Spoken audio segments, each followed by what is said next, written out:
great performance. We have to do it in an American style. Everybody who worked on the Corvette wanted to have their mark on it. And they also wanted to just make it be the best that they could. You're doing, it was like a career car. Certainly for me it was. You don't get a chance to do it that many times, maybe sometimes only once. And with a car like a Corvette, it's so emotional. You just want it to be absolutely as best and as perfect as you can get it. So whatever you're working on, whatever your role in the creation of that is, you know what's best. And so now, but you're working with thousands of other people, and certainly hundreds very directly, and they've got their thing. And again, you only get one car. Everybody doesn't get their own car. So now you have to get those things to all come together and be one car. And so you have to kind of get your vision of perfect into that car.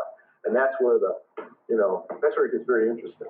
And that's where the interactions can get intense. I tell you, you sit through a program like that, and sometimes you wonder, how did it ever, come together? Because at any given day, you can kind of go in so many different directions. The interior of the car, which is obviously the space that the occupants take up, and the seats, for instance, is competing for space with the structure of the car. And in this case, it was where the tunnel, and if you sit in a Corvette, there's a tunnel sits between the two seats, and which is a major structural element of the car. And how wide you make the tunnel and how narrow you make the seats is not fixed. That was a point of contention.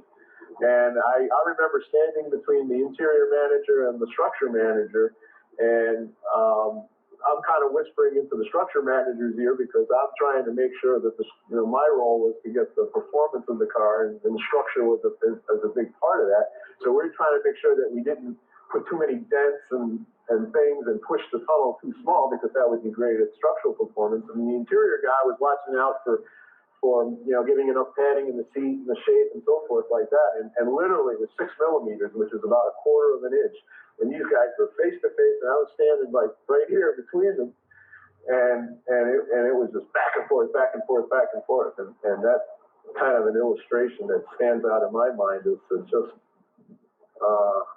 how intense it can be, trying to get what you want.